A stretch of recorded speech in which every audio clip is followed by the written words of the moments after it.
Buenas noches a todos, buenas noches a todas. Les doy la más cordial bienvenida al webinar de esta noche. Es un placer para mí estar aquí nuevamente con ustedes en este ciclo de actividades de difusión y divulgación de la Escuela de Medicina Veterinaria y Zootecnia en Pequeñas Especies de la Federación Canófila Mexicana. Mi nombre es Efraín Soto, soy coordinador de Educación Continua y Tecnología. Y bueno, pues es un placer para mí tener un tema sumamente importante esta noche. El webinar que vamos a presentar lleva por título Nuevos animales de compañía, conoce las especies más comunes en México y sus necesidades particulares. Y tengo el gusto, el agrado y el honor de presentar con todos y con todas ustedes a la doctora Camila Gaviria Vélez. Buenas noches, doctora Camila, ¿cómo estás? Bienvenida. Hola, buenas noches a todos. Hola, Efraín, buenas noches. Gracias por invitarme y pues espero que disfruten la plática de hoy. Estoy seguro que será así. Y bueno, pues antes de comenzar, les voy a platicar un poquito de la trayectoria de la doctora Camila. La doctora Camila es maestra en medicina veterinaria y zootecnia y cuenta con 15 años de experiencia en medicina de fauna silvestre, así como 12 años en medicina de animales no convencionales. Cuenta con una licenciatura en medicina veterinaria y zootecnia por la Fundación Universitaria San Martín en Colombia. Realizó un internado en Medicina y Cirugía de Fauna Silvestre en la Universidad Nacional Autónoma de México.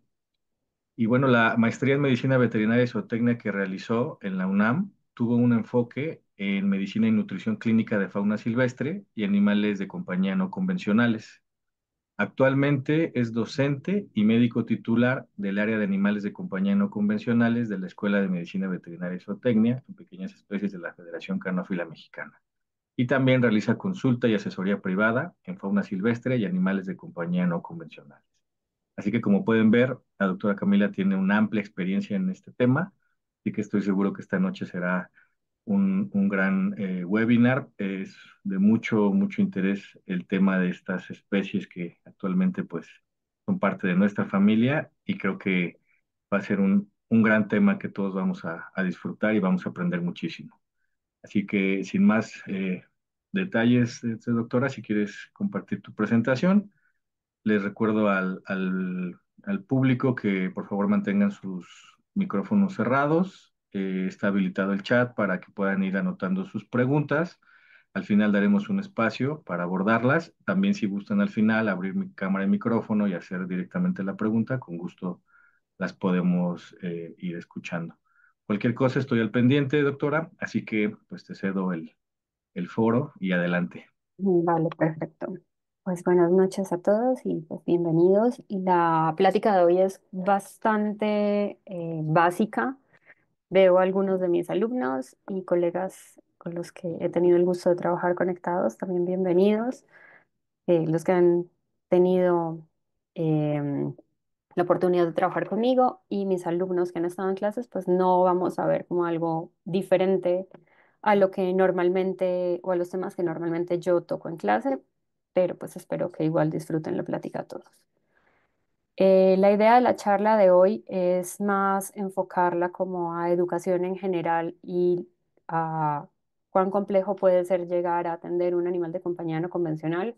Son muchas especies, obviamente una hora no da para tanto, entonces voy a irme como de lo general a lo particular y podemos ir resolviendo como dudas en el camino. Como bien lo dijo el doctor Efraín, les voy a hablar de las especies más comunes y de necesidades particulares de los nuevos animales de compañía que se atienden comúnmente en México. Es muy importante a la hora de tener o de atender animales de compañía no convencionales, tener en cuenta si conocemos o no los requerimientos de cada especie. ¿Por qué? Porque muchas veces cuando estos pequeños seres llegan a un hogar, las personas no saben en la aventura en la que se van a embarcar a la hora de tener estos animales en casa y lo compran y muchas veces en los lugares donde los adquieren no saben cuáles son los requerimientos ideales de esas especies. Entonces, desgraciadamente llegan muchos animales a consulta, enfermos con problemas crónicos.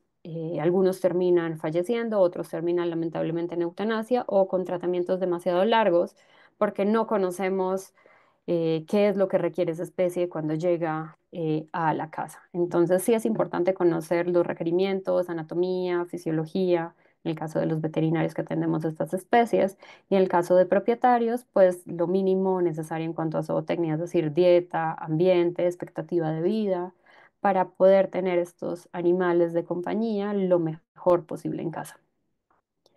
Entonces, empecemos con qué es un animal de compañía no convencional o un nuevo animal de compañía, también llamado mascota exótica o animal de compañía no convencional.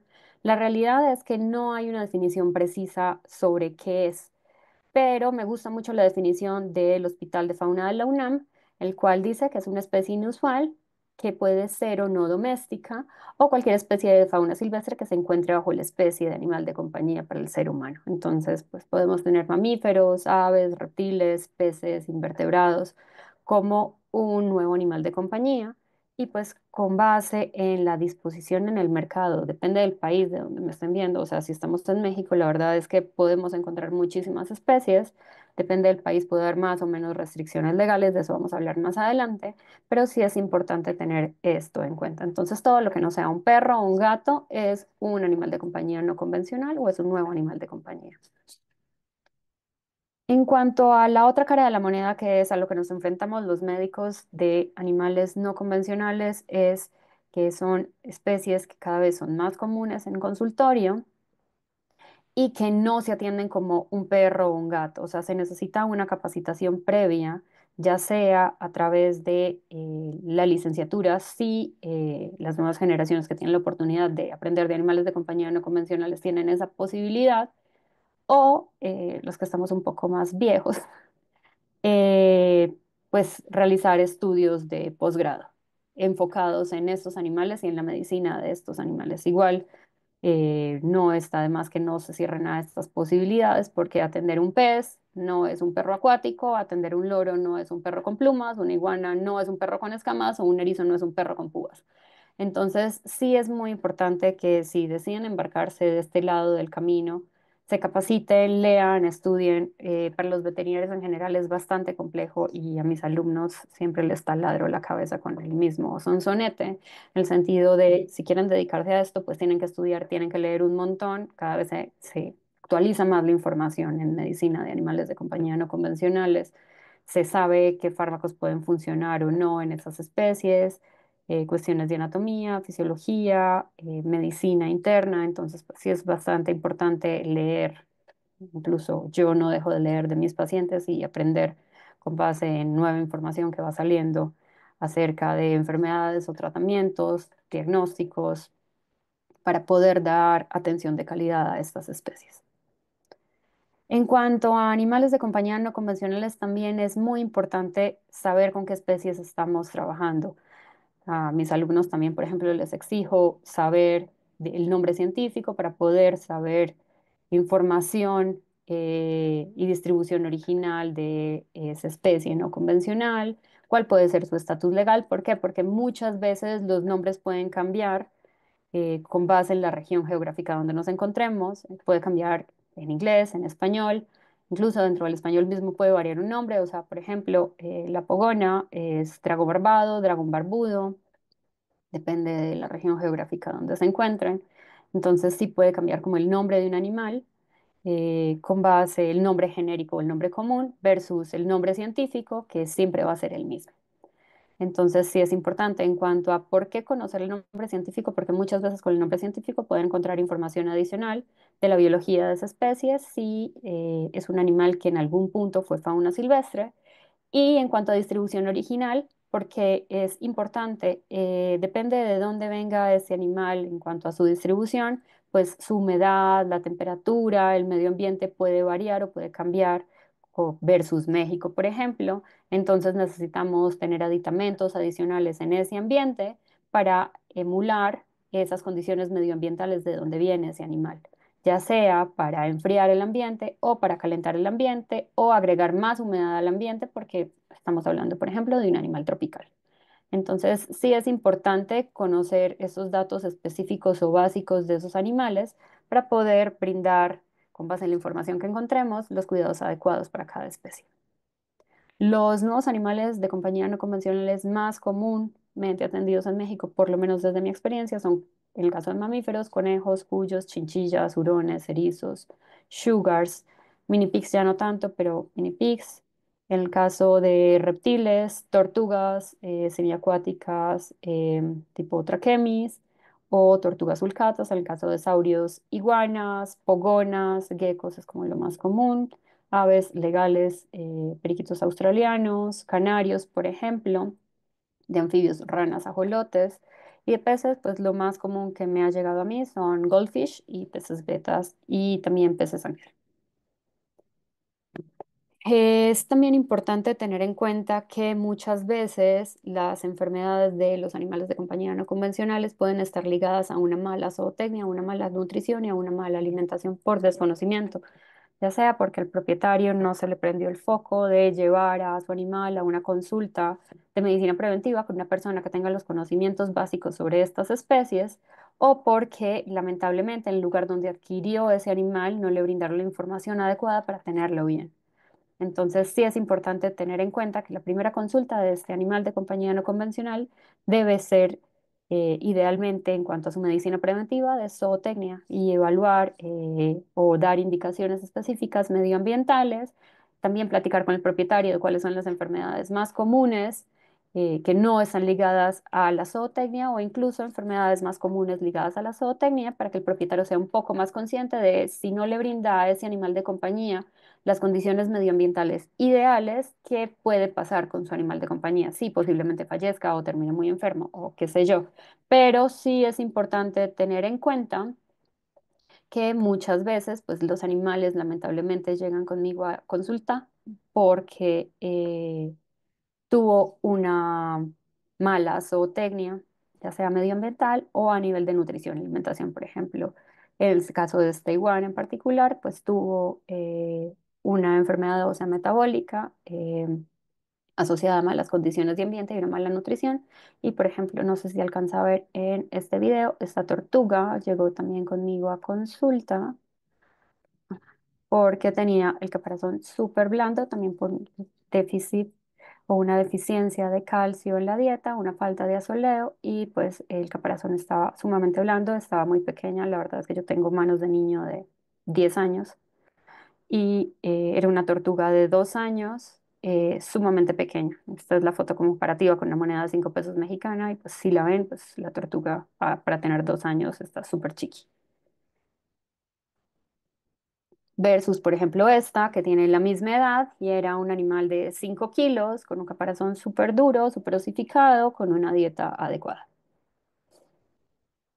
Es importante tener en cuenta, y esto lo hablo tanto con mis alumnos como con propietarios en general, que los reptiles son ectotermos. ¿Esto qué quiere decir? Que ellos necesitan temperatura medioambiental adecuada, dependiendo de la especie, puede ir normalmente entre los 20 y los 38 grados centígrados y puede variar entre 4 y 10 grados dependiendo de la especie, es decir, si es una especie tropical, si es una especie de desierto, pues los cambios pueden ser un poco más abruptos. ¿Para qué? Para poder realizar procesos metabólicos como digestión, reproducción, crecimiento, eh, y también va a variar, depende de el animal, si es un animal que no sea tropical y es estacional, de la época del año, depende de la edad, no es lo mismo un animal joven que un adulto, que un animal geronte, y pues si está en una etapa reproductiva. Y el POTS es básicamente la escala de temperatura habitual, es la zona de temperatura óptima preferida por la especie y es la temperatura de dónde viene ese animal. Entonces, por eso es muy importante conocer de dónde viene la especie que vamos a atender para que pues, no termine en una tragedia y no fallezca ese paciente por unas condiciones medioambientales inadecuadas. ¿Por qué? Porque muchas especies, como por ejemplo reptiles, anfibios, algunos peces, dependen de la temperatura ideal brindada por nosotros para poder realizar todos sus procesos metabólicos. Y puede ser nuestro problema fundamental en estos animales que dependen de la temperatura para poder vivir. El problema también de los no convencionales, esto parece chiste, pero es anécdota, es que normalmente un animal no convencional se ve igual antes de morir y clínicamente sano. Entonces, es muy importante a la hora que llega un paciente con nosotros a consulta platicar con los propietarios de la parte de zootecnia o con los tutores, más bien porque propietarios es una palabra mandada a recoger, sobre cómo lo tienen en casa, qué temperatura tiene, qué espacio tiene, desde hace cuánto lo tienen, si es adoptado, si es regalado, si lo compraron, cómo vive, cómo lo alimentan, cada cuánto lo alimentan, con qué limpian, y eso puede darles a ustedes mucha información. Algunos de los animales de compañía no convencionales que se tienen en casa son animales presa, entonces muchas veces van a enmascarar muchísimos problemas porque su instinto les dice que si se muestran débiles o enfermos, el predador se los va a comer y se van a morir. Entonces deben mostrarse lo más fuertes posibles hasta el final. Un animal de compañía no convencional que lleve más de 12 horas sin comer por las altas tasas metabólicas, porque la mayoría son súper chiquis, se considera una emergencia. Entonces es importante tener esto en cuenta. A veces llegan lamentablemente pacientes a consulta con 24, 48, 72 horas de anorexia para el caso de mamíferos y pues cuando a mí me dicen que un animal pequeño como un conejo, un cuyo, un erizo o un hurón lleva 2 días sin comer, yo ya me estoy infartando porque sé que el animal está hipoglicémico, seguramente está acidótico y seguramente está súper descompensado y mega deshidratado, pero para el propietario, que normalmente está acostumbrado a tener perros y gatos, pues dice, pues nada más son 2 días, pero pues 2 días implica muchísimo para un animal tan chiquito.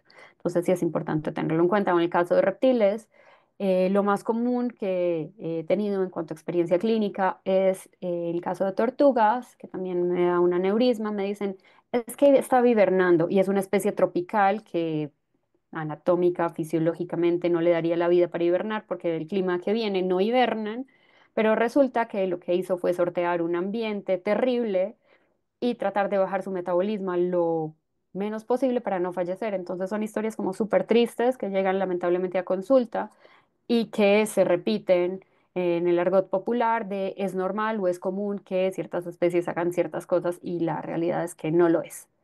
Entonces, sí es importante brindarle a cada especie que llega con nosotros los cuidados adecuados para tenerlos lo mejor posible. Por eso volvemos a lo mismo y parezco disco rayado. Es fundamental conocer la biología de cada especie por separado, con base en la etapa fisiológica en la que se encuentre, para que tengan un ambiente adecuado y tener los conocimientos básicos de comportamiento, coloraciones normales, dieta, si tiene o no glándulas específicas. En el caso, por ejemplo, de Herbos, tiene una glándula en el pecho sebácea y es una zona alopécica con el pelo apelmazado, que para un propietario que nunca la habría visto es una cosa muy rara. O en el caso de los hámsters, tienen glándulas a nivel de los costados bilateral, que si un veterinario de perros y gatos las ve por primera vez va a pensar que es un melanoma porque es una zona alopécica, súper oscura, súper delimitada, que tiene la apariencia como de un lugar, un lunar como verrugoso horrible y pues no es una glándula normal.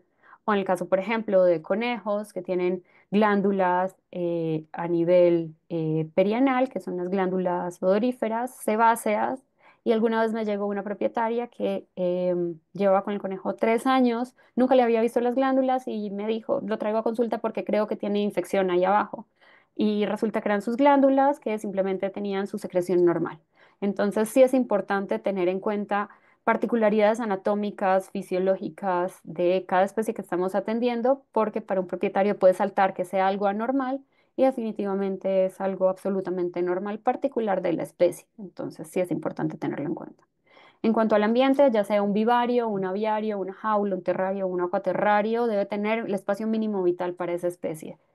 Y saber si el animal es solitario, si es gregario, porque muchas veces, por ejemplo, en el caso de tortugas, las tienen en un espacio súper chiquito y en el caso particular de traquemis son solitarias, no necesitan tener un compañerito y normalmente las tienen hacinadas en una pecera súper chiquita, en un espacio súper chiquito. Por ejemplo, en el caso de la mayoría de animales, requieren mínimo de 3 a 5 veces su tamaño para que sea el espacio mínimo vital. Y un espacio de 3 a 5 veces es como si nosotros viviéramos en un departamento de 40 metros cuadrados con todo incorporado en un loft, sala, comedor, cocina, un baño. ¿Se puede vivir ahí? Sí, perfecto, pero lo ideal sería tener un espacio más grande o todos quisiéramos vivir en una casa más grande. Entonces sí es importante tenerlo en cuenta. En cuanto a animales tropicales o animales ectotermos, es importante monitorear temperatura, monitorear humedad, porque pues dependen de la temperatura y la humedad medioambiental para estar lo mejor posible. En cuanto a sustratos, depende de la especie, ahorita lo vamos a ver. Podemos jugar con diferentes cosas, ya sean naturales o ya sean sintéticas, ver depende del tipo de sustrato, cada cuánto lo vamos a cambiar, el grosor o el espesor de ese sustrato y depende de la especie, pues accesorios como comedero, bebedero o escondites mínimo. En el caso, por ejemplo, de aves, perchas, casas, refugios, adicional al ambiente. En el caso, por ejemplo, de peces, pues no requieren un comedero o un bebedero porque viven en el agua, pero sí escondites, refugios, plantas, eh, filtros. Entonces sí es importante tener en cuenta que depende de la especie que tengamos, va a ser lo que necesite ese ambiente y puede ser muy económico o puede ser mucho más costoso de lo que nos imaginamos.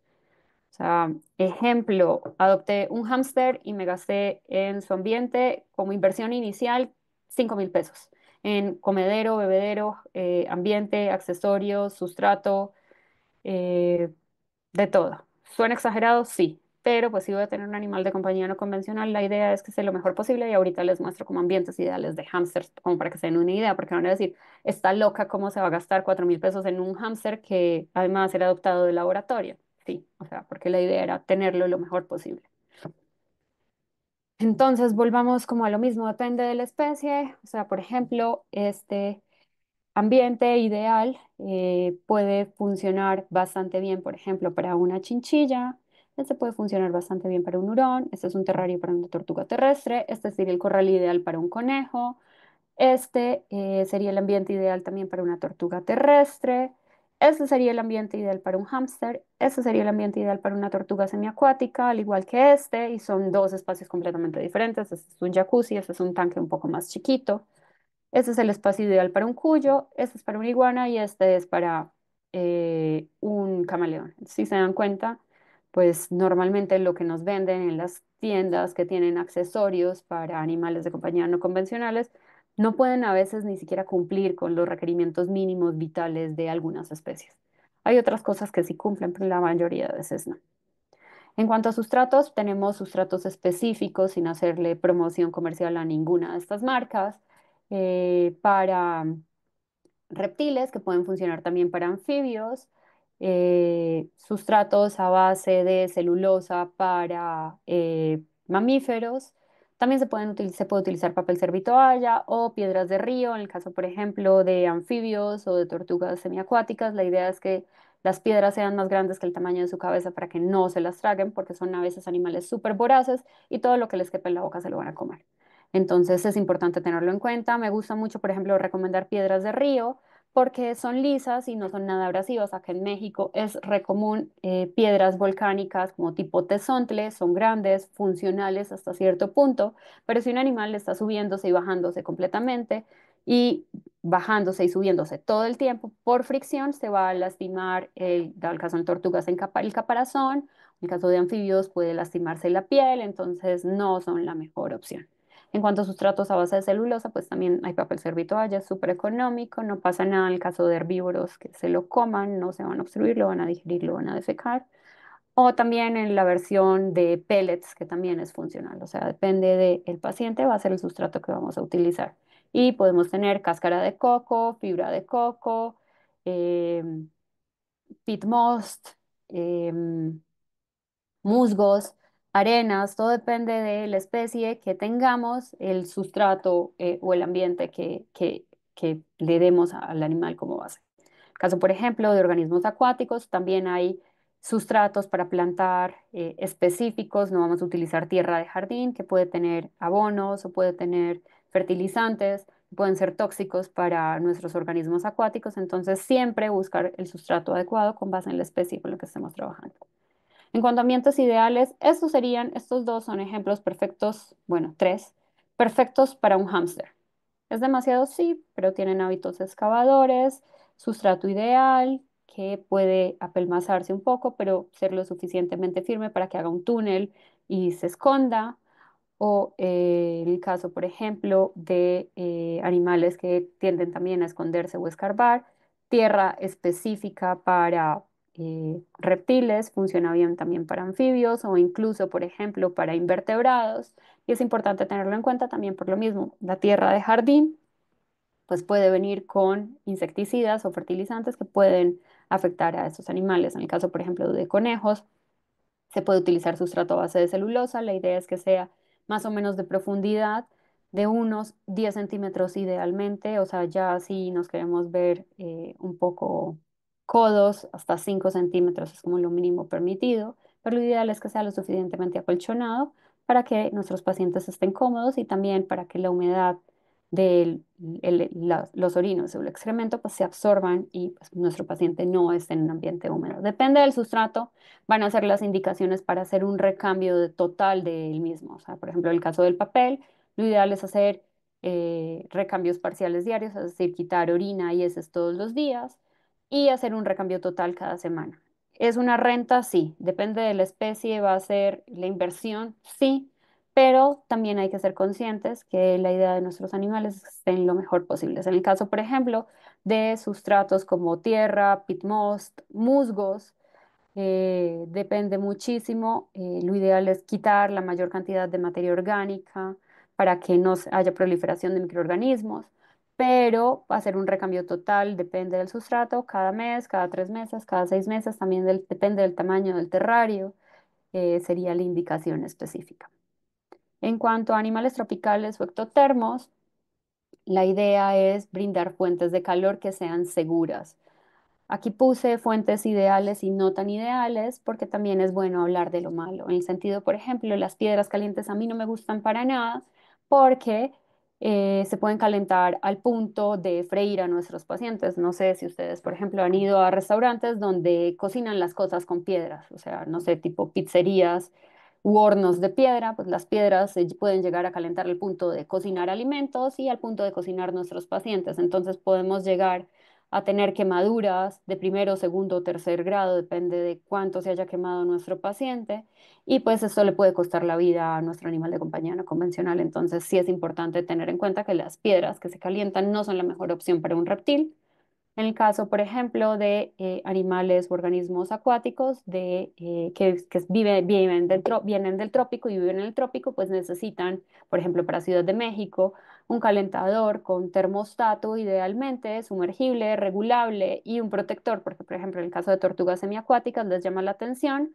En el caso de los que no son de metal, sino que son de vidrio, pueden golpearlos, se puede electrocutar el paciente, entonces no es la mejor idea del mundo. Y lo ideal es que estas fuentes de calor, y lo vamos a ver más adelante, eh, le incluyamos un termómetro, ya sea digital, en el caso de los animales acuáticos, de alcohol sumergible, para poder monitorear la temperatura de las especies. También depende de la especie con la que estemos trabajando o que tengamos como animal de compañía, pues vamos a requerir focos que nos brinden también a través de una pantalla de calor una temperatura ideal. Hay diferentes voltajes. La mayoría de cajas de esos focos les dice a ustedes a X distancia, con tanto voltaje va a emitir X temperatura.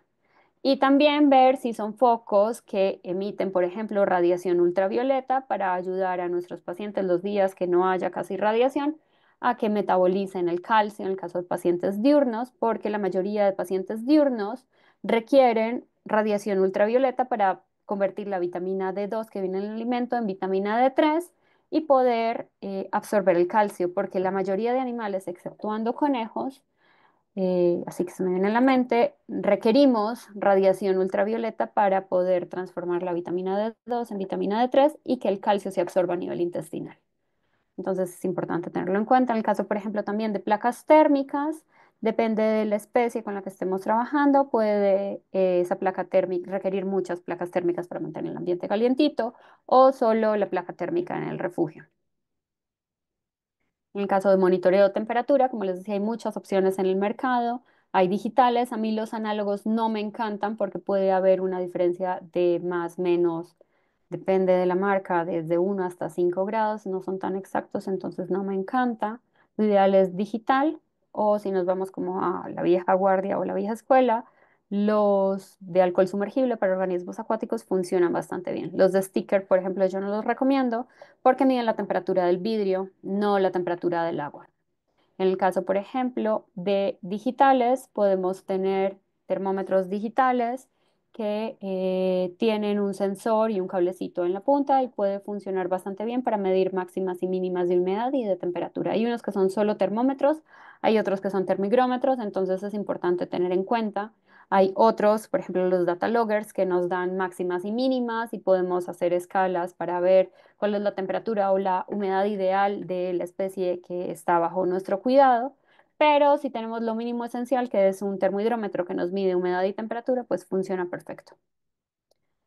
¿Por qué? Porque en el caso de reptiles que requieren cierta humedad para poder mudar de piel o de especies tropicales, necesitamos monitorear no solo la temperatura, sino también la humedad medioambiental para saber que están bien. En el caso, por ejemplo, de organismos acuáticos como tortugas, por ejemplo, semiacuáticas, necesitan un calentador, un filtro en una zona seca, focos de calor para mantener esa zona seca también calientita. Depende de si es, por ejemplo, una tortuga terrestre, un sustrato adecuado, una fuente de calor, un refugio. Entonces, sí es muy importante tener en cuenta que depende del animal que tengamos, pues va a ser o va a requerir más o menos aditamentos y nos vamos a meter en un problemón gigante al tenerlo o va a ser un poco más fácil. Por ejemplo, este es un terrario ideal para una iguana. Sí, parece una mega mansión, tiene focos para mantenerla calientita, pueden ser focos que irradien luz o pueden ser focos de cerámica que mantienen el ambiente caliente.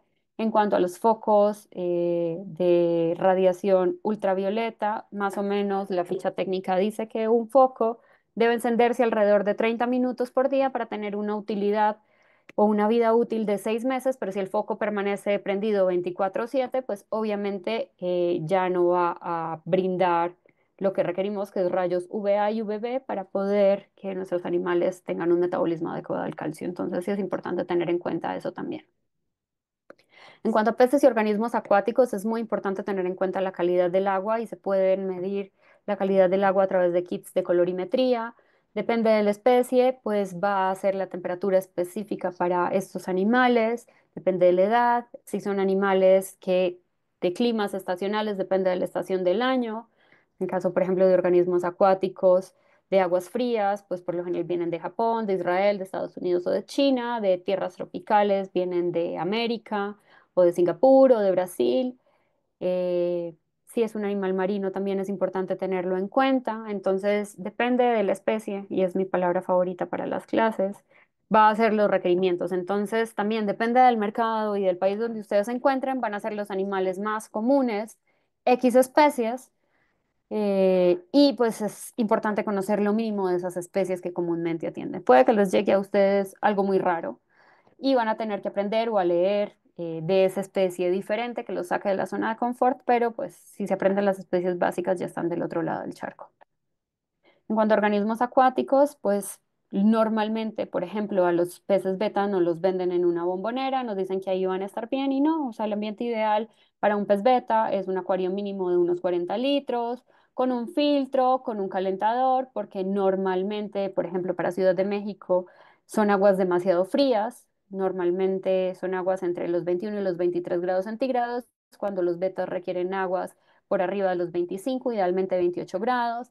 Entonces, sí es importante que ustedes conozcan si es una especie tropical, si es una especie amazónica, si es una especie de agua salada. Normalmente los organismos acuáticos de agua salada requieren muchos más aditamentos, mantener la calidad del agua en estándares mucho más adecuados porque son organismos mucho más sensibles, entonces sí es importante tenerlo en cuenta. También no es lo mismo tener un acuario plantado que un acuario con plantas artificiales. Normalmente las plantas, también depende del tipo de planta, va a requerir más o menos cuidado, se va a demorar más o menos en crecer.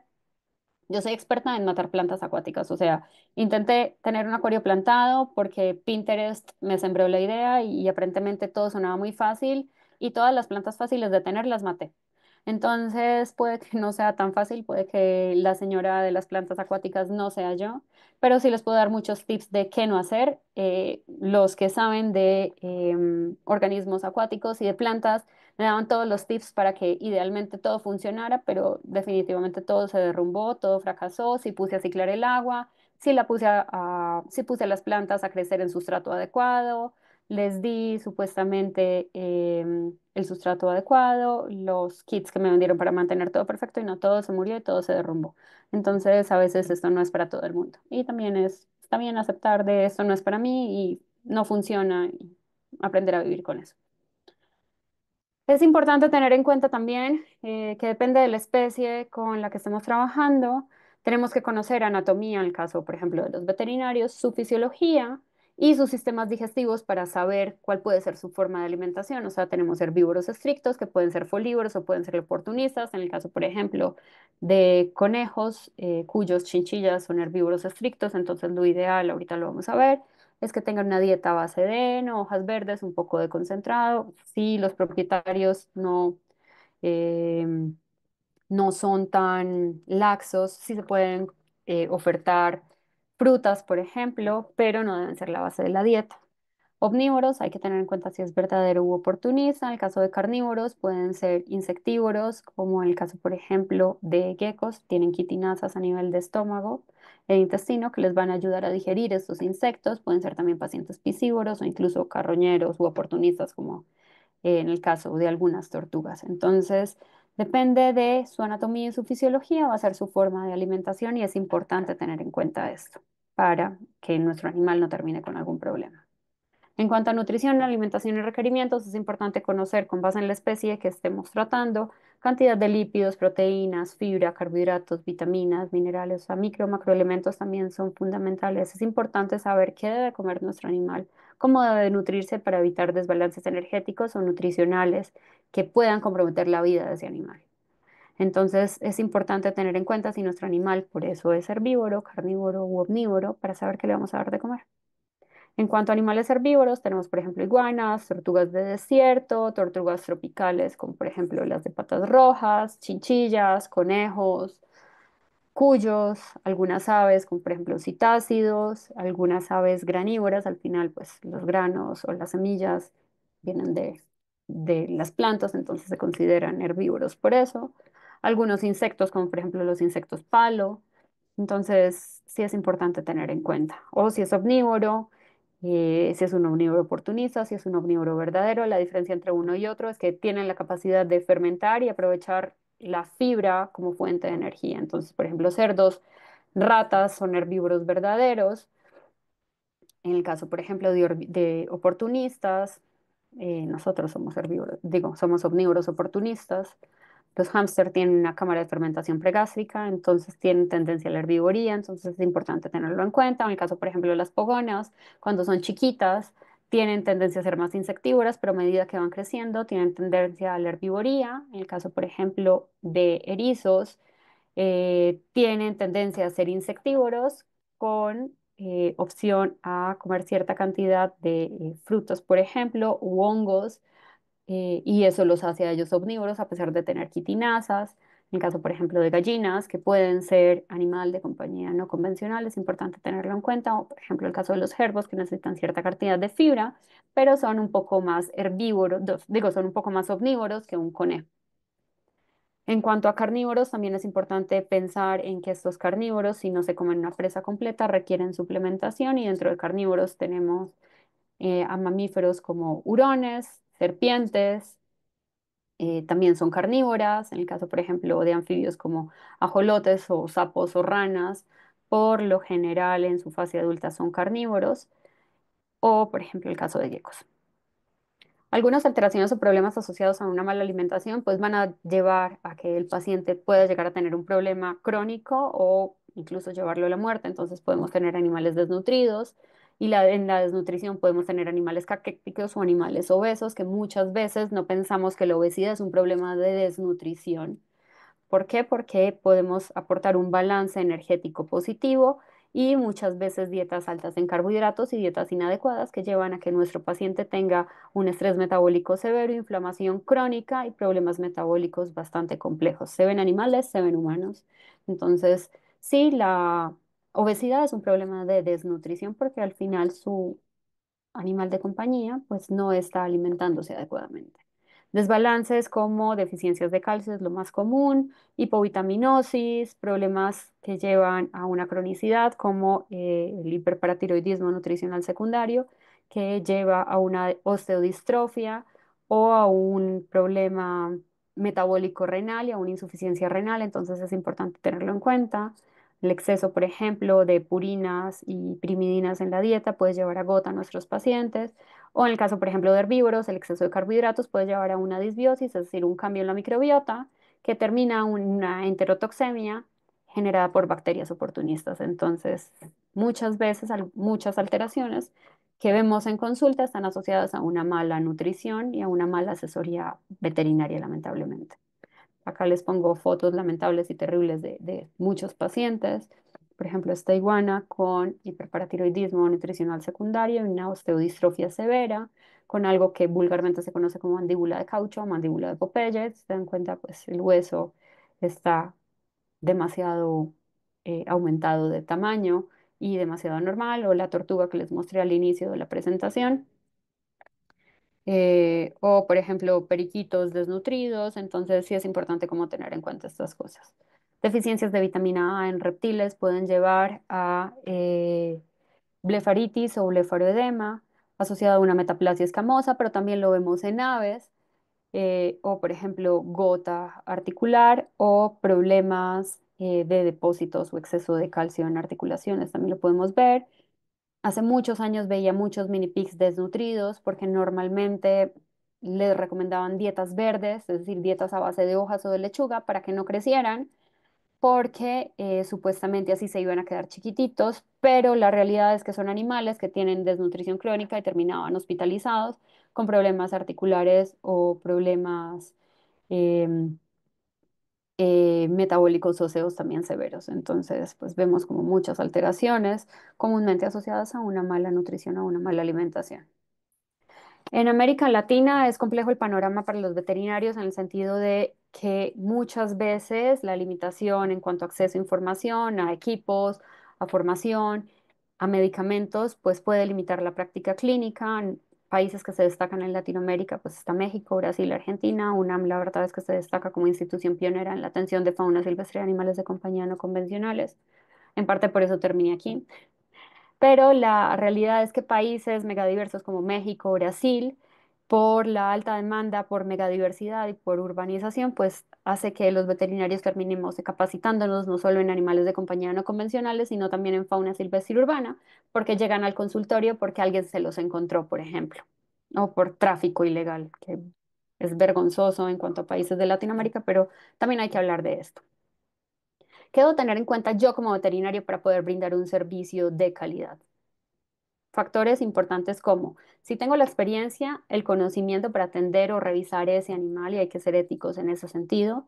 Si tengo el equipo y el material necesario, es decir, si yo tengo el conocimiento, pero estoy en una reunión donde estoy con amigos y no tengo material ni equipo y me traen un animal de compañía no convencional, obviamente no lo voy a revisar y le voy a decir que vaya el lunes conmigo, que haga cita y que con gusto lo voy a atender. ¿Por qué? Porque no estoy en el lugar adecuado para atender un animal de compañía no convencional.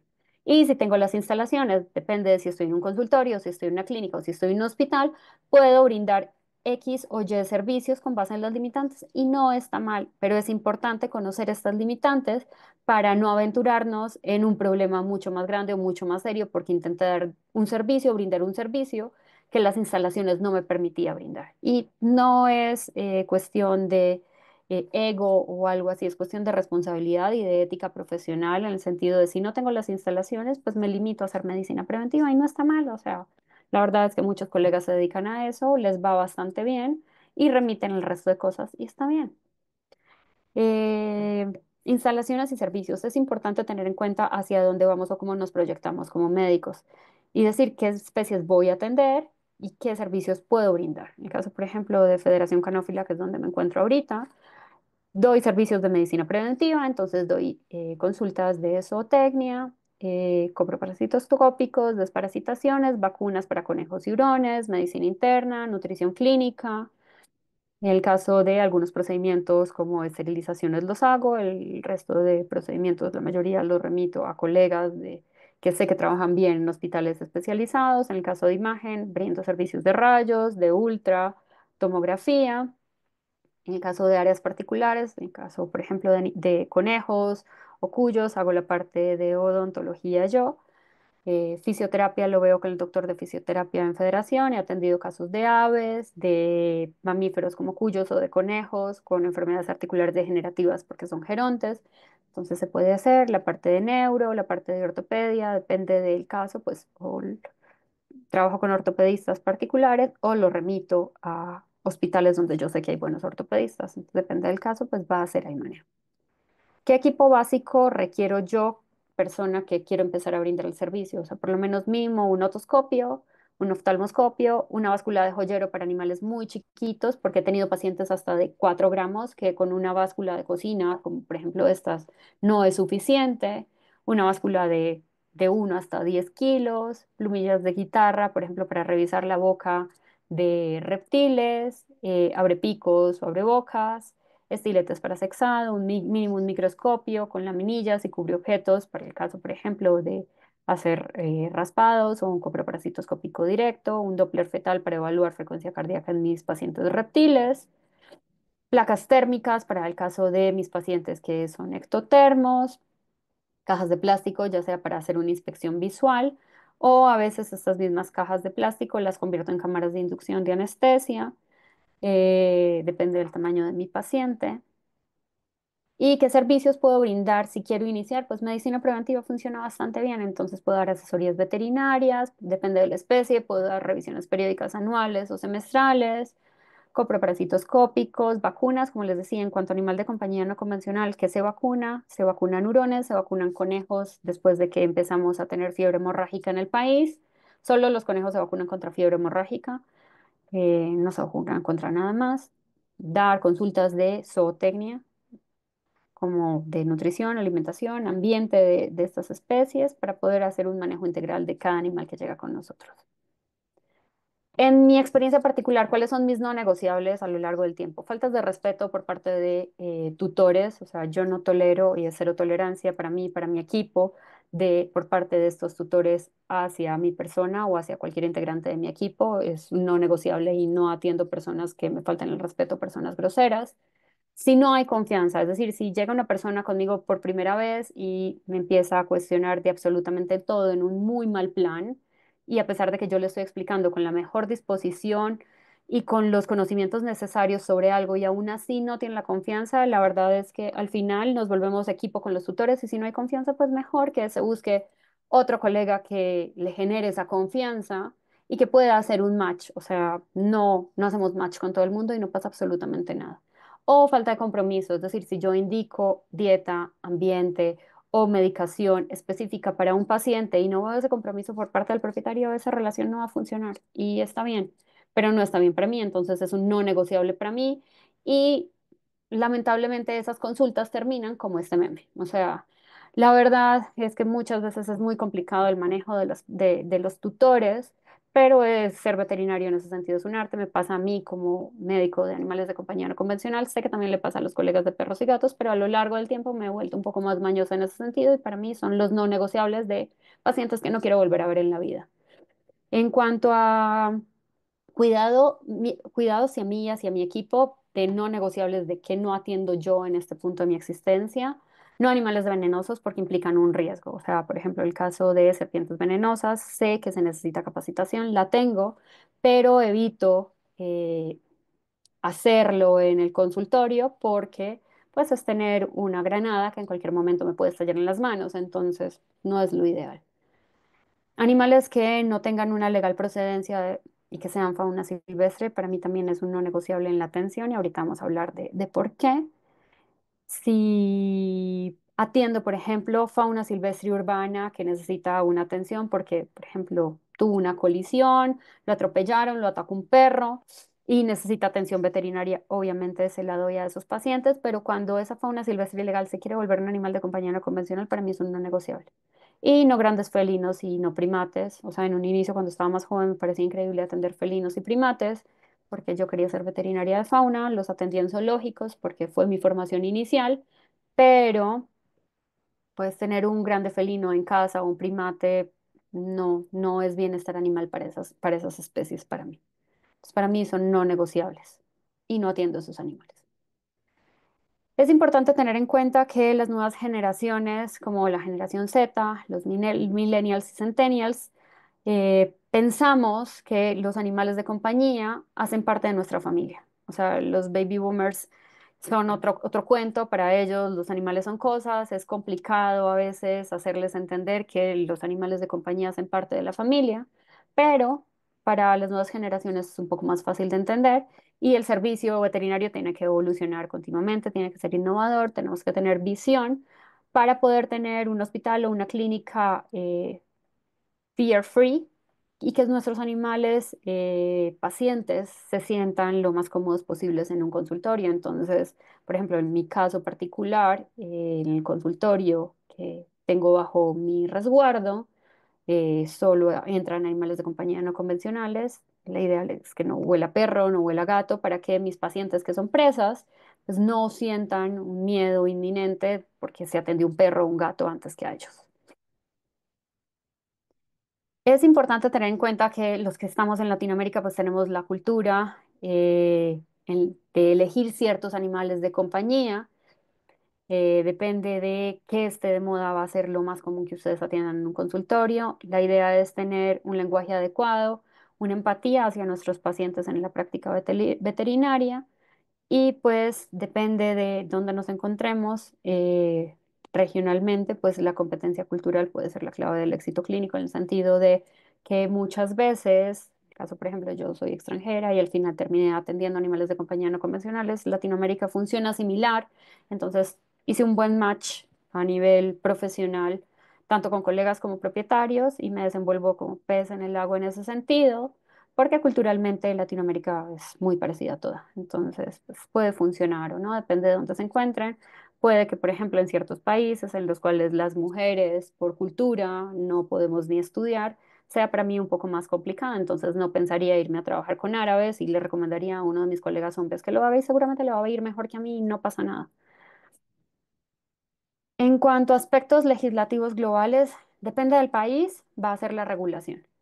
Pero, por ejemplo, CITES regula el comercio internacional de las especies de flora y fauna y es importante saber bajo qué aspecto legal se encuentra nuestro paciente.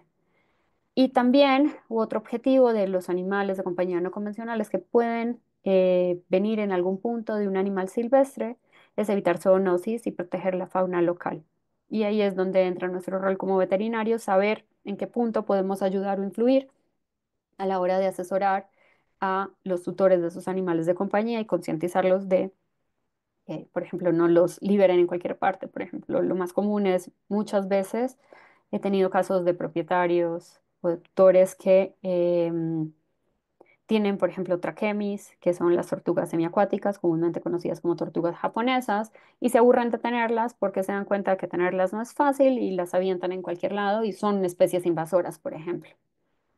En cuanto a la legalidad de animales de compañía no convencionales, la idea es que como veterinarios velemos por el bienestar de la fauna silvestre y que sepamos qué se puede tener o no en el país, depende de dónde estemos trabajando. Dilema ético y moral de atender un animal y puede haber, o sea, podemos promover el tráfico de especies silvestres, sí, completamente de acuerdo. Pero también es nuestro labor o nuestro deber como veterinarios, pues atender un ser que se encuentra vulnerable, que se encuentra enfermo y que requiere una atención veterinaria. Entonces, cuando llegan con nosotros especies ilegales, la idea es atender esos animales, pero dirigir esas especies ilegales con las entidades gubernamentales pertinentes. En el caso, por ejemplo, de Ciudad de México está Profepa y velar por el bienestar de esos animales. Por ejemplo, en el caso de México, pasa también en Colombia. Hay especies protegidas, por ejemplo, las 22 especies de aves citácidas protegidas por la NOM 059. Entonces es importante tener en cuenta si la especie que estamos atendiendo es legal o ilegal. ¿Por qué?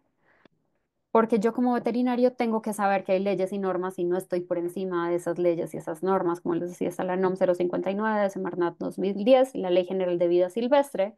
Y estas dos normas nos dicen que animales se pueden tener o no dentro de la fauna silvestre como animal de compañía no convencional. Y también está el CITES, que es la Convención para el Comercio Internacional de Especies Amenazadas de Fauna y Flora, y hay tres clasificaciones, uno, 2 y 3. Para hacérselos más breve y que no se aburran en esto, CITES uno son animales que pueden comercializarse bajo ciertas condiciones.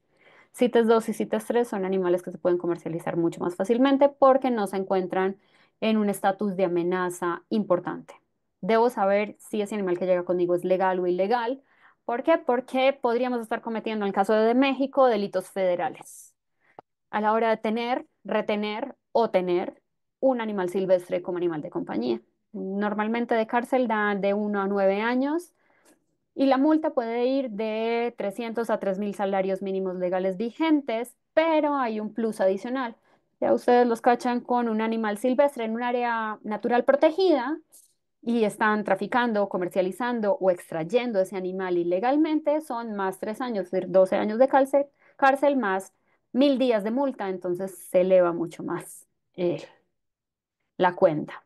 Entonces es importante tener en cuenta que esos animales que llegan con nosotros como animal silvestre tengan una legal procedencia y un número de tasa de aprovechamiento registrado ante Semarnat para poder tener ese animal como animal de compañía. ¿Por qué? Porque la ignorancia no nos exime del cumplimiento de la ley y nos podemos meter en problemas legales bastante serios.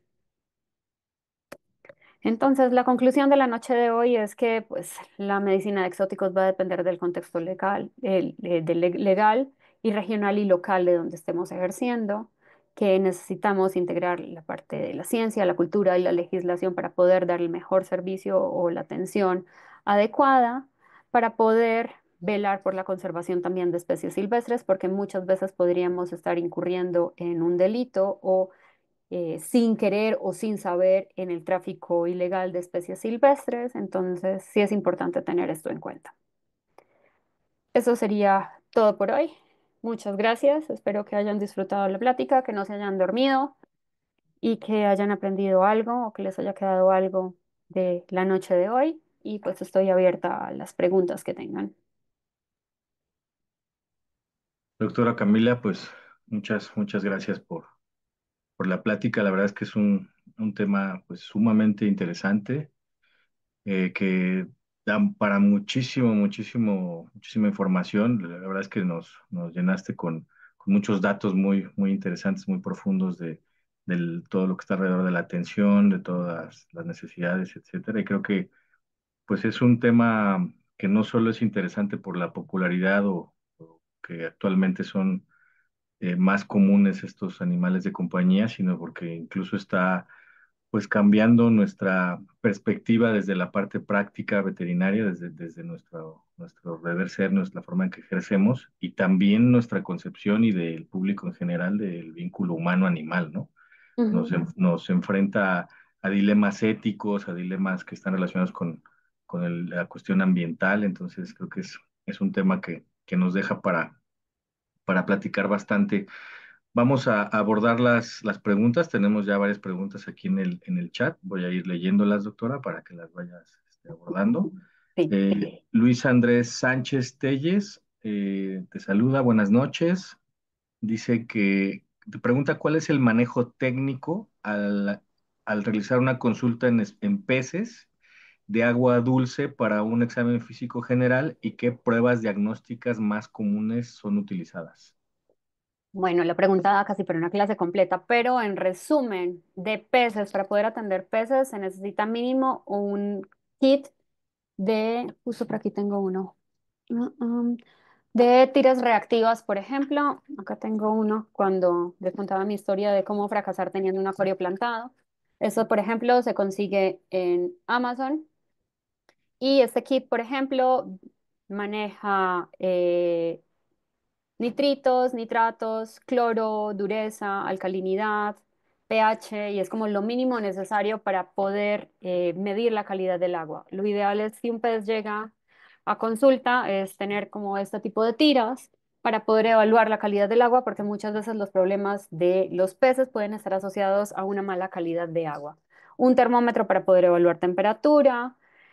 En cuanto a pruebas, o sea, puedes tener, por ejemplo, un Stuart para mandar a cultivo, ya sea por un hisopado de piel o mandar a cultivo agua. Seguramente esa agua puede crecer hasta árboles, pero para saber qué bacterias oportunistas u hongos están generando el problema en ese organismo acuático.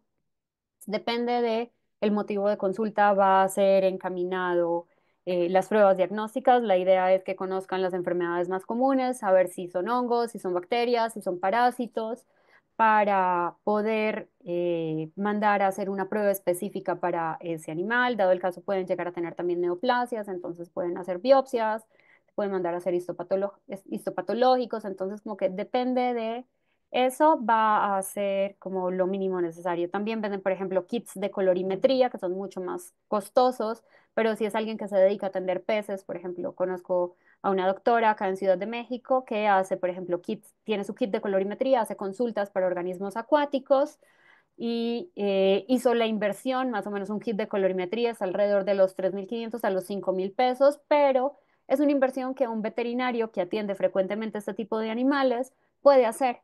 Pero, por ejemplo, yo que veo un pez al año, los kits de colorimetría, los test de tiras reactivas que funcionan similar a una tira de orina, me funcionan perfecto porque cuestan entre 200 y 500 pesos, depende del test, y funcionan perfecto para tenerlo en un consultorio. No sé si resolví como todas las dudas, es que sí, es como una clase completa de organismos acuáticos y de peces. Y mis alumnos, que algunos están acá y me alucinaron con peces, saben que fueron más de 5 horas hablando de peces, de enfermedades y de organismos acuáticos. Perfecto, doctora. Carla Huacuja te saluda, buenas noches y Hola, buenas pregunta, noches. ¿qué medidas debemos o podemos tomar al notar que hay falta de todo lo necesario o casi todo lo necesario en algún paciente y el propietario no está en disposición de hacer lo necesario para lograr conseguir que el animal no siga viviendo en condiciones no óptimas o incluso deplorables? Acá hay dos casos. Uno, ir a terapia y poder lidiar con esa clase de cosas horribles porque a los veterinarios nos toca y nos enfrentamos a eso y terminamos con burnout. En el mejor de los casos o en el peor de los casos, con colegas que terminan con fatiga, por compasión y suicidados. Entonces es complejo el tema. Pero acá hay de dos. Si no es un propietario comprometido y te tocó demasiado el corazón, es buscarle un tutor responsable que adopte ese animal y le dé las mejores condiciones medioambientales o hacerlo entrar en razón. O sea, es muy complejo como veterinario, si es una pregunta súper compleja y si pasa. También pasa con típico tutor de me cuesta más el tratamiento que el animal, me voy a comprar otro y lo van a escuchar infinidad de veces porque la mayoría de no convencionales son súper baratos. Entonces es bastante complicado. Es aprender a tener el arte de convicción, de hablar con esa persona y sensibilizarla de que lo que está haciendo es una mentada de madre y que está atentando en contra del bienestar de los animales y tratar de ayudar a ese pobre ser, pero es muy complicado. O sea, la respuesta no la tengo exacta, depende del caso, va a ser la decisión como veterinario que tomes, es difícil, es complejo, pero es todo un arte tratar con gente irresponsable, lo vemos en no convencionales, lo vemos con propietarios de perros, lo ven mis colegas de gatos, entonces es muy complejo. Muchas gracias, doctora. Libby Rolib pregunta que ¿cuál es el sustrato recomendado para hámsters? A mí me gusta recomendar sustratos a base de celulosa, o sea, como sin hacerle publicidad a las marcas comerciales que se consiguen en México, como Clean and Cozy, So Fresh, o la marca propia de Petco, que pueden ser seguros. O sea, por ejemplo, mi hámster, el que le compro es el de Katie, que creo que el de Katie es el de Clean and Cozy, si mal no recuerdo, que es mucho más económico que la competencia que se ve exactamente igual. Y lo compró, por ejemplo, en Amazon. La mayoría de veces está en promoción y me sale más o menos en 600 pesos y me dura un mes y medio.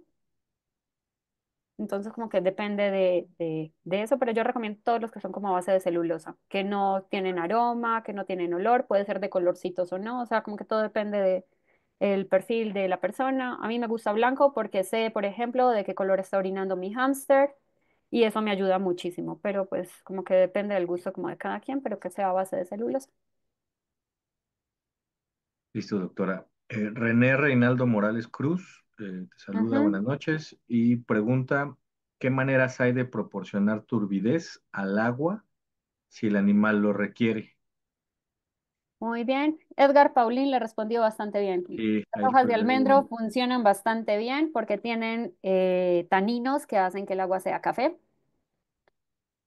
Justo por aquí tengo una, porque cuando quería tener mi acuario también compré hojas de almendro, porque quería tener turbidez en el agua y tenerlo bonito. Pero, por ejemplo, también a nivel comercial venden taninos y puedes buscar en mercados específicos donde venden cosas para peces, por ejemplo, taninos para el agua y depende de la marca te va a decir cuántas gotas o cuántos mililitros por volumen de agua, pero la opción económica, entre comillas, porque las hojas de almendro aquí en México, porque no es común que haya almendros en la calle, las venden como si fuera oro en hojas, pues puede funcionar. Listo. Luis Andrés Sánchez Telles pregunta que en caso de usar Doppler fetal en serpientes, ¿dónde han encontrado más efectos de lectura? ¿En zona ventral del primer tercio o en zona dorso craneal? Me encanta esta pregunta, depende de la especie. ¿Por qué? Justo Divers, en uno de los Mother o en un capítulo en particular, tiene como la ubicación anatómica de los órganos de la especie, si es em, el lápido, bipérido, colúbrido o boido. Y depende de eso, es la ubicación anatómica del corazón en cuanto a o sea, final del primer tercio o inicio del segundo tercio o mediado del segundo tercio. Por ejemplo, en boidos y bohídos y colúbridos, por lo general está al final del primer tercio. Entonces, la idea es que separes a tu paciente en tres tercios y ahí más o menos vas a encontrar el corazón. Depende del presupuesto que tengas, puede ser el Doppler que tengas. O sea, por ejemplo, en el caso del doctor Nicola de Girolamo, que sigo su trabajo y me gusta muchísimo la forma en la que trabaja, tiene un Doppler mucho más plus y mucho más high que el mío, y es específico para reptiles. Y, por ejemplo, él evalúa el pulso en pogonas y en serpientes a nivel de vasos sanguíneos de cráneo y puede escuchar el pulso perfectamente y evaluar pulso y frecuencia cardíaca. Pero en el caso, por ejemplo, del mío, que es un Doppler tipo que se consigue en Amazon o Mercado Libre, que cuesta alrededor de 500 pesos, me ha funcionado bastante bien solo en esa zona. Intenté evaluar pulso de vasos grandes y fracasé rotundamente. No sé si respondí tu pregunta. Gracias, doctora. Carlos Gutiérrez te felicita, dice excelente plática. Doctora Camila, felicidades. Gracias, También Verónica querido. Hernández te agradece y dice que te admira un montón. Yo también la admiro mucho a ella. A Misaday Chávez Colex pregunta, ¿qué hacer cuando el paciente es un gecko y solo acepta como alimento grillos? En ocasiones el propietario no tiene un proveedor cercano. Que críe los grillos el propietario. Es que es muy complicado cuando los animales de compañía se acostumbran a un tipo de alimento y hacer la transición es un poco más complejo de lo que parece.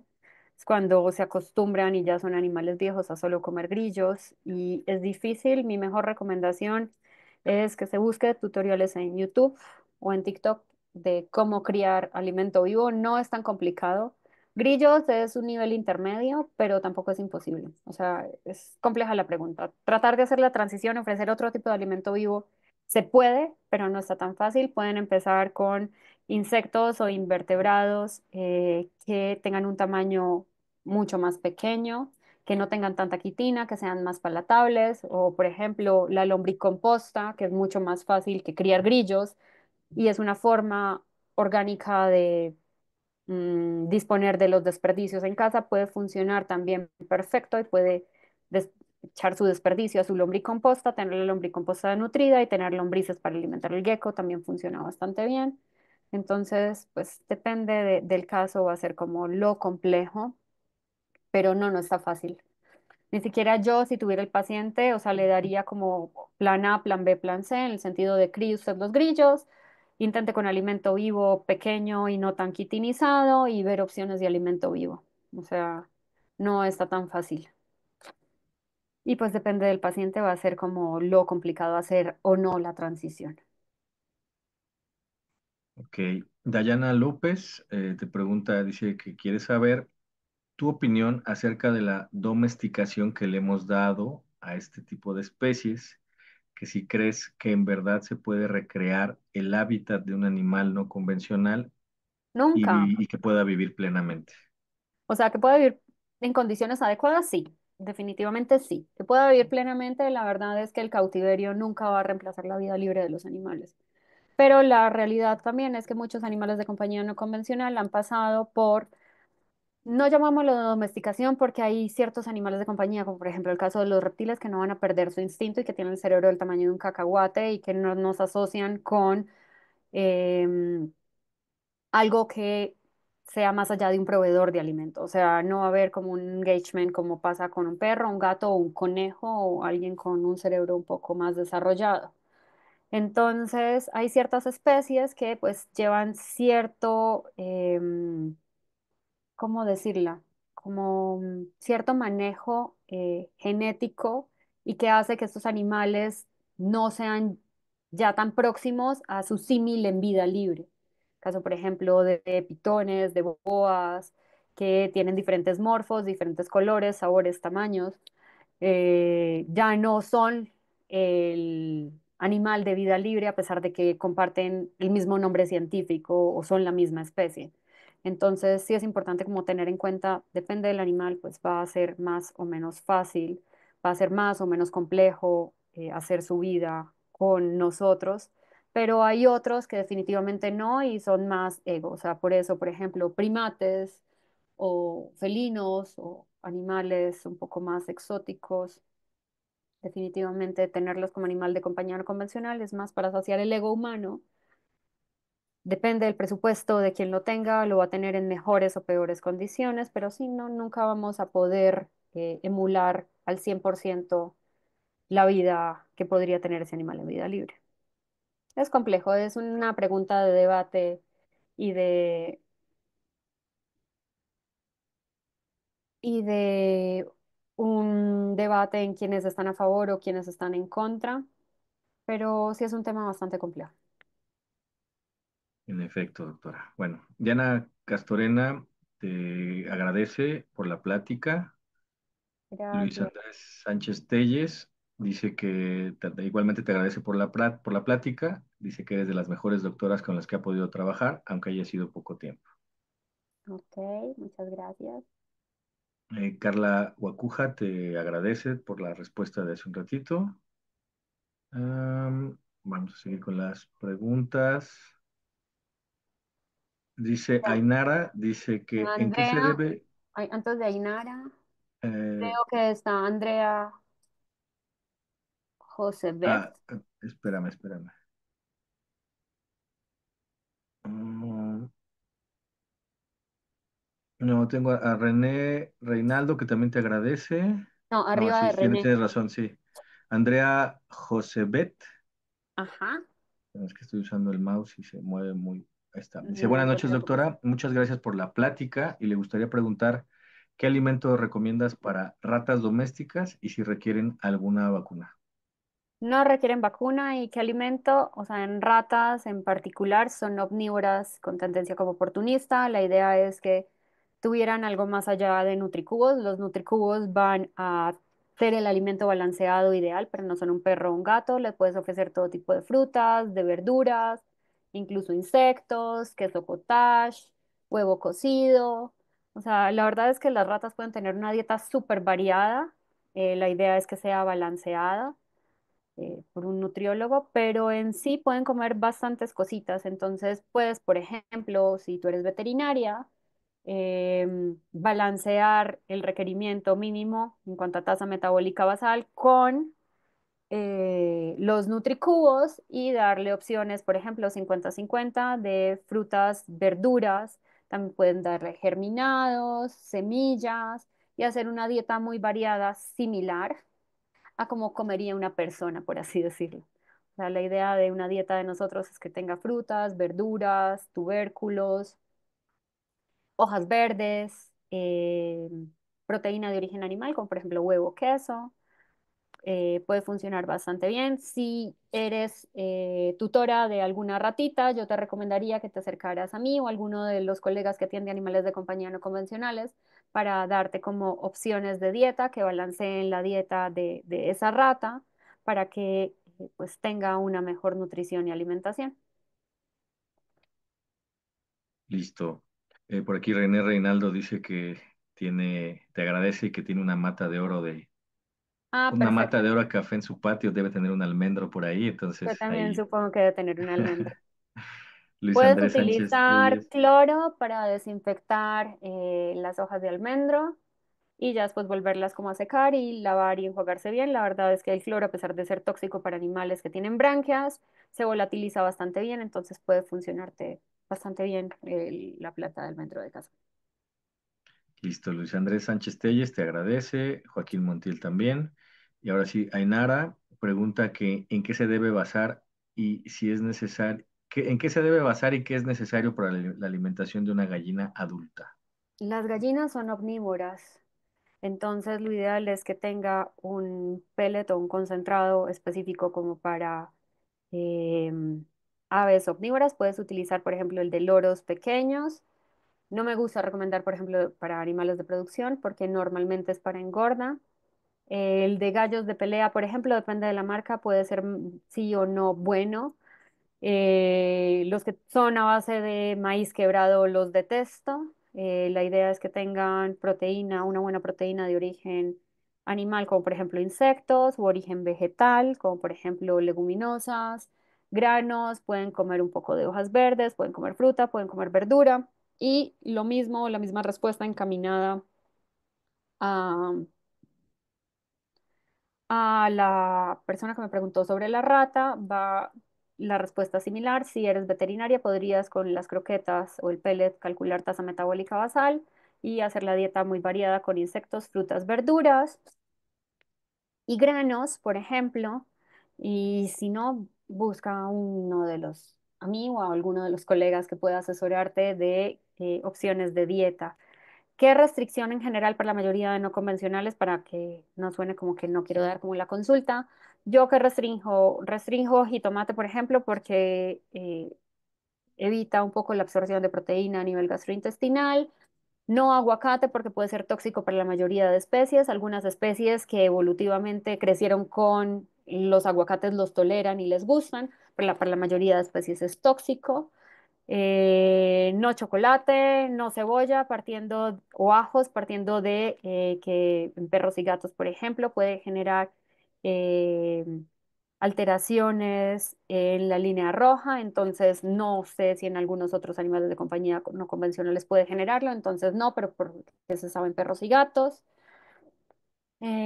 No chocolate por la teobromina, no cafeína, pero en general cualquier fruta y verdura puede funcionar bastante bien.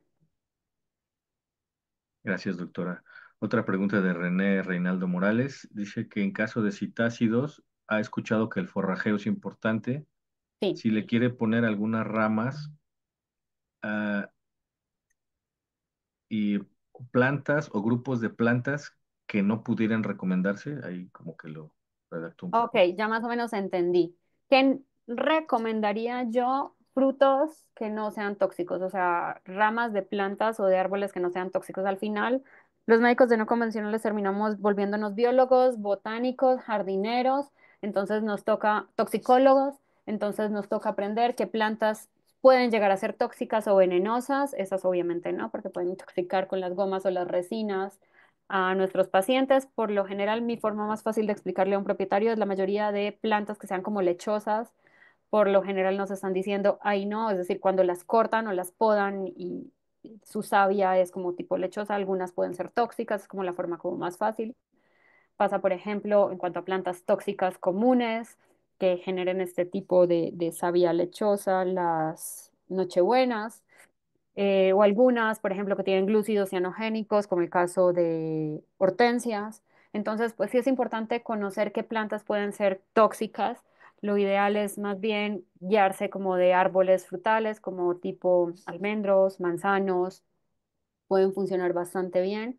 También como que la pregunta es como bastante extensa y mi mejor recomendación sería si eres veterinario, que te vayas como a libros de toxicología en cuanto a plantas que puedan ser tóxicas para perros y gatos, obviamente esas no para forrajeo de citácidos.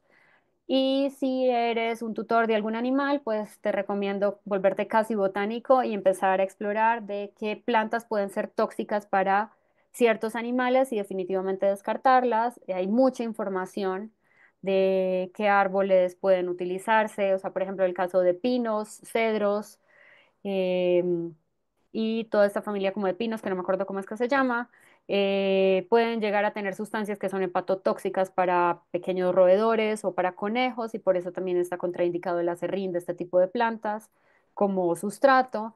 Entonces también lo traspolaría y diría, bueno, si es tóxico para ciertas especies, no me arriesgaría a ponérselo a una que no sé y como que jugar con la botánica de esas especies. O sea, es muy compleja la pregunta, pero no Es está amplia. tampoco tan imposible de Bueno, responder. le das una buena idea. Sí, Y sobre todo, pues acérquense a los especialistas, a quienes tienen experiencia, aunque seamos colegas veterinarios, pues no dominamos estos temas y es bueno ya sea referir o consultar, interconsultar. Andrés Bernabé te agradece por la plática y pregunta que además de Petco, ¿en dónde más puede conseguir alimento y productos para el cuidado de animales de compañía no convencionales? Andrés, reprobado. No mentiras. No, ya pasó conmigo y ya se probó. Pues, ¿qué otros lugares? Depende del presupuesto. O sea, por ejemplo, Amazon puede ser una muy buena opción de lugares buenos, bonitos, baratos donde conseguir alimento. Aquí en Ciudad de México hay ciertos mercados como tipo Mercado Michuca, depende del almacén, puedes encontrar buenos alimentos de calidad. Directamente, o sea, ya que eres futuro veterinario, hay distribuidoras específicas donde puedes conseguir alimentos específicos para animales de compañía. También podrías ver esa parte y volverte distribuidor y ver la parte como de mercado, no solo como desde el punto de vista propietario. Y al ser veterinario, como que podrías ver como esas opciones. Entonces, como que búscame y lo platicamos y depende de lo que quieras, te asesore. Y Y también no mentiras, en, no est- estás reprobado. en estos mercados igual vale la pena tener cuidado porque quizá no están tan regulados Sí, por eso, o sea, mi shuka depende bueno, del almacén, va a ser eh, que te diga si compres, no compres. también está el mercado de la Morelos, que es similar al No, de Michuca. ahí sí no sale, no, yo creo que es peor Sí, ahí, no sale con sí, deprecio, sí, porque hay sí, mucho porque tráfico de especies silvestres. hay que tener cuidado. Y Sonora, pues no Ujú. se diga, ¿no? Es el peor de Sí, no, todos. sí, horrible. Paola Rodríguez, que me mandó la pregunta, mensaje privado, dice Ujú. que pregunta qué piensas de la arena como sustrato para aves citácidas. No, no la recomiendo. O sea, depende del aviario donde se encuentre el animal. El caso, por ejemplo, de citácidas, lo recomendable en cuanto a cuestiones de bioseguridad es que los aviarios sean de concreto para que se puedan lavar y se pueda retirar la mayor cantidad de material biodegradable o biológico, ya sea alimento o excremento, y poderse lavar para evitar proliferación de microorganismos y de parásitos. Entonces, no lo recomiendo en lo absoluto. Bien, Dayana López agradece la plática y pregunta si tienes recomendaciones para patos en cuestión de alimentos y hábitat. Es otra clase como completa. Es como la misma pregunta de ratas y em, de gallinas. Pues en cuanto a patos, yo depende por ejemplo, me gusta mucho recomendar el Masuri específico como para nátidos. No es tan fácil de conseguir, pero es el mejor alimento como a nivel comercial para patos, igual que gallinas, frutas, verduras pueden ser una buena opción. La idea es ofrecer alimento en agua. En cuanto a hábitat, lo ideal para un pato es un organismo al cual le gusta el agua, entonces debería tener mínimo una alberca, em, tener un corral, tener una caja con sustrato como una especie como caja nido, un foco de cerámica como fuente de calor. O sea, tener un pato está padrísimo, pero es hacerle un ambiente como completo a ese pato. ¿Por qué? Porque muchas veces cuando lo tenemos en una casa o un departamento, sustratos demasiado duros pueden generar pododermatitis, pueden tener, o lo más común que yo veo en consulta con patos es problemas hepáticos o problemas renales por dietas inadecuadas, entonces es bastante complejo. Entonces, si eres veterinaria, hay mucha información en cuanto a patos de producción que puede traspolarse a animales de compañía no convencionales en cuanto a alimentación. Si eres propietaria, lo mismo. Yo te recomendaría que fueras conmigo o con alguno de mis colegas que se dedica a animales de compañía no convencionales, que pueda darte la asesoría ideal para tener un patito en casa. Está padrísimo, son increíbles, pero no es fácil en el sentido de requieren muchas más cosas de las que las personas se imaginan. Bien, vamos con las últimas tres preguntas. Ajá. Bueno, te agradece a Inara y a Andrea Josebet las respuestas. Y a Misaday Chávez te pregunta cuál es el calendario recomendado de vacunación en hurones. Lo mínimo de vacunas que debe tener un hurón es distemper y rabia. Y depende de la edad en la que tengas o adquieras el hurón, va a ser el calendario de vacunación. Por lo general, los hurones que llegan a México tienen por lo menos un mínimo una o dos vacunas de distemper. Lo ideal es que cuando están chiquitos mínimo, al igual que en perritos, tengan por lo menos tres. Depende también de la susceptibilidad de la zona en la que te encuentres. Y al igual que en perros y gatos, la vacuna contra rabia se coloca a partir de los 3 meses de edad y la vacunación es anual, por reglamentación mexicana, por así decirlo. Depende del país donde te encuentres o puede ser cada 3 años para perros, gatos y hurones, pero por lo menos para México es obligatorio que sea anual. Y Cada año. distemper también anual. Bien, René Reinaldo Morales Cruz te agradece, dice que es estudiante de veterinaria de la Universidad Autónoma de Nuevo León. La mejor idea que le diste ahora es tomar la asignatura de toxicología. Excelente, Todo René. sirve, todo sirve. Hugo Hernández Reyes te felicita por la plática, perdón, y te agradece. Y pregunta, que ya lo platicaste ahorita, ¿no? Un poco, que si te llega una especie protegida o en peligro de extinción, ¿cómo le dices al cliente que no lo atiendes y tú como médico en qué delito puedes incurrir al atenderlo y si es a nivel nacional ese delito? Es federal, o sea, en todo el país está ese problema. Entonces, ¿qué hago yo cuando me llega una especie protegida o en peligro de extinción? O sea, uno, concientizar a quien lo trajo, que es una especie protegida, que está incurriendo en un delito federal. Dos, tratar de persuadirlo para que haga una entrega voluntaria, por ejemplo, ante Profepa. Tres, estamos en una coyuntura legal en el sentido de sabemos que es una especie protegida y es una especie ilegal, no la podemos retener y no la podemos como tener con nosotros, por lo tanto es una especie que no puede hospitalizarse lamentablemente, pero tú como veterinario tienes el deber ser de atenderlo. Entonces, si es un animal enfermo, pues tienes que darle todas las atenciones debidas con base en el problema que traiga, pero es un poco complejo porque no puedes tenerlo o quedártelo al hospitalizarlo. Entonces, es un tema bastante complejo, bastante complicado porque es relativamente común que en los mercados las personas adquieran especies ilegales. Y lo otro es que como veterinario, se te puede voltear la situación en el sentido de que por la ley de protección de datos tú no puedes exponer a esa persona y no puedes denunciarla tú como veterinario directamente. Entonces te vuelves lamentablemente un cómplice. ¿Qué es lo que pasa? O sea, nos toca a veces atender animales que llegan en muy malas condiciones, darle las indicaciones médicas pertinentes para salvar esa vida, pero sí concientizar a esa persona que está incurriendo en un delito federal y qué es lo que ocurre si lo llegan a cachar con esa especie, porque si lo llegan a agarrar infraganti en la calle con ese animal, está cometiendo un delito federal. Y Sí, si es un llegan a tema complicado. inspeccionar el hospital y tienes una especie protegida, estás incurriendo tú como cómplice en el delito federal, así la persona te entregue, dado el caso, su identificación y se haga como responsable, tú estás siendo parte del problema y te vuelves cómplice. Y pueden Sí, es un tema, clausurarte el hospital, es bastante complejo.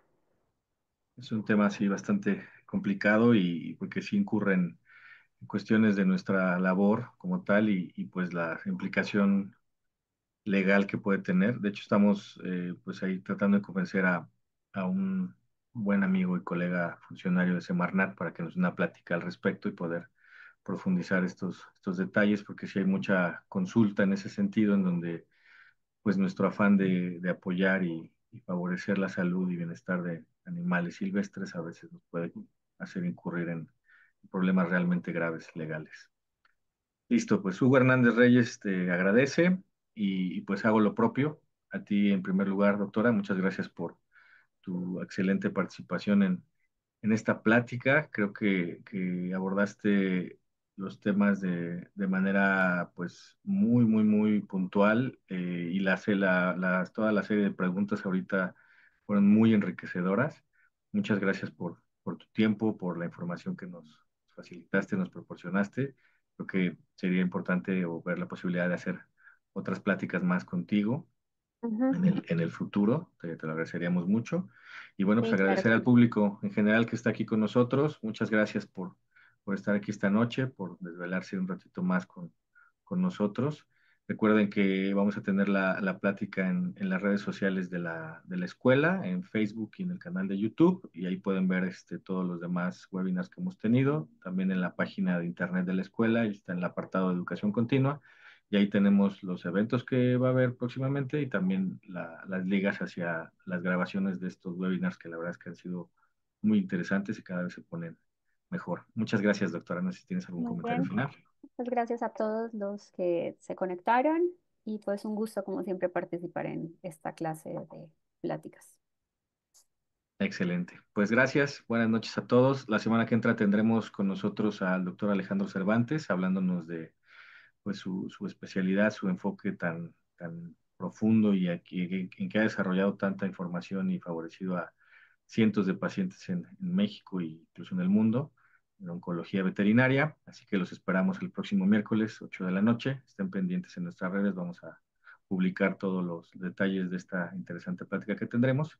Y bueno, pues reitero mi agradecimiento, doctora. Que tengan muy buena noche. Buenas noches a todos, que descansen. Hasta Buenas pronto. noches. Bye.